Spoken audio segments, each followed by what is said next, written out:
Mr. Chair. And thanks to everyone for being here today. I'd like to talk about Alberta Enterprise Corporation for the next few minutes, please.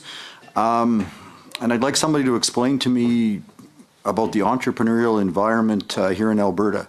Why are we lacking private venture capital and confidence, and why do we need this government involvement in the venture capital sector?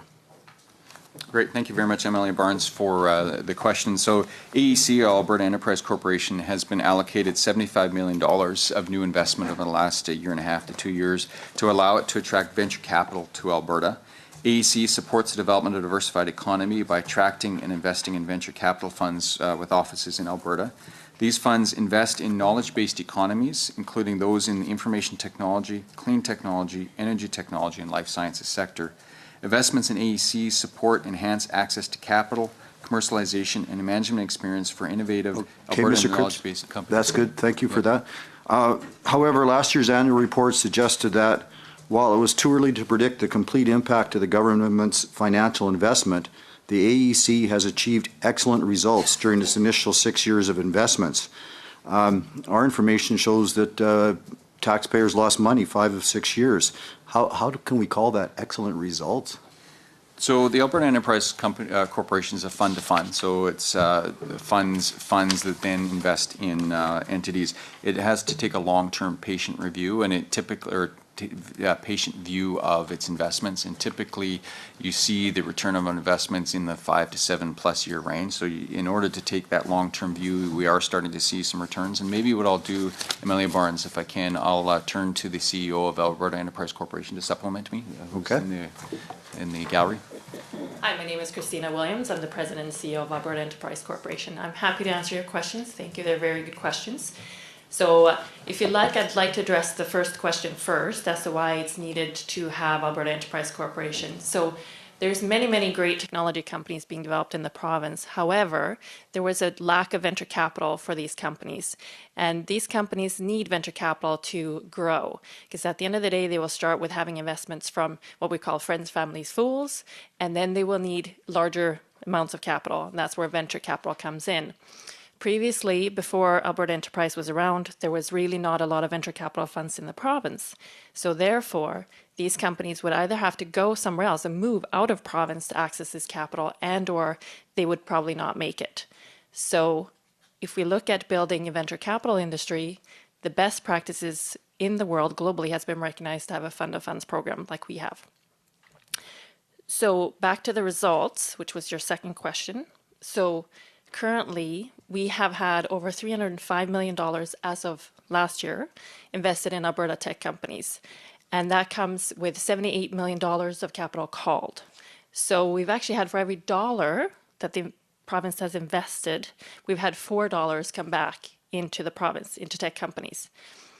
Alberta Enterprise in itself is an investment, and it's a 10-year investment.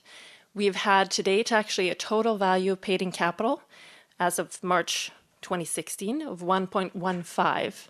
So what you're seeing in the results was realized losses from our partnership. However, at the same time, we've had $7.4 million of realized distributions. So the total value is actually 1.15. Okay. Thank you. Thank you for that so far.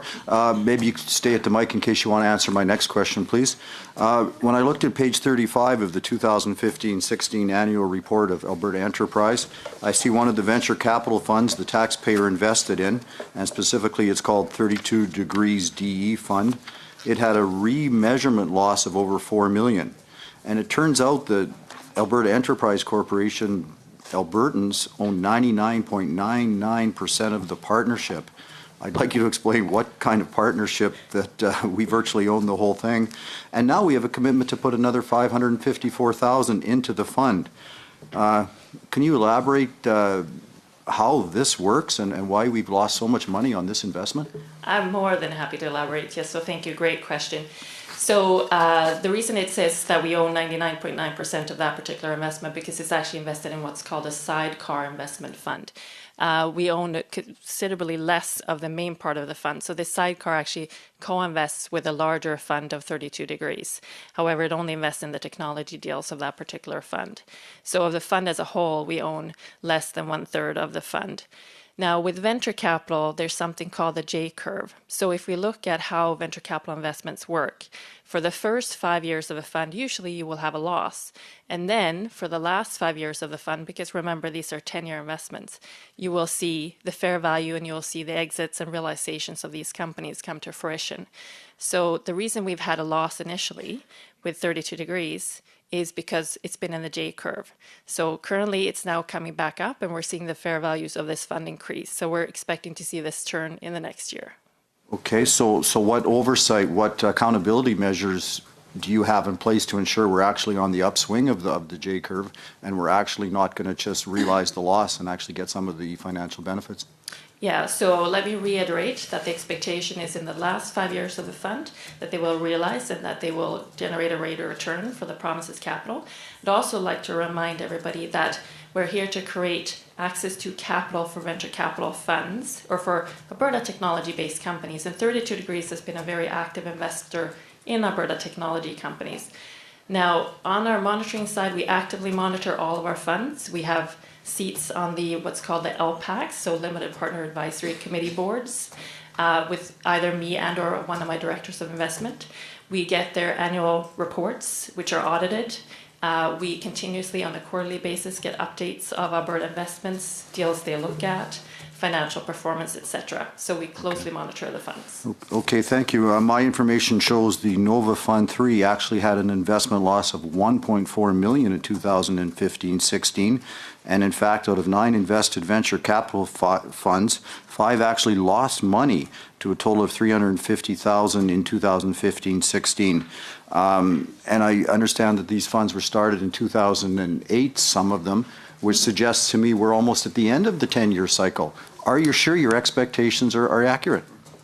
Well, I mean, venture capital in itself is risky investments. We are projecting about a return of $1.1 for the provinces on its money for a rate of return. But remember that we're an economic development tool, and the real measurement is also to look at how many dollars have come into Alberta-based companies. And I'd like to remind everybody that for every dollar that we've invested, $4 have come back into Alberta companies. Now, and I'd also like to remind everybody that the current value overall of the overall portfolio is 1.15. So the total value to paid in capital is 1.15. The equity that we have in these funds as of March 31st was valued at 83 million versus 78 million actually invested. And we'd had distributions of 7.4 million, and that's realized distributions. So with Inovia, they actually just had a very large distribution this quarter. That was a $40 million exit from a company. So we're now starting to see that come back. So the values are... Thank you.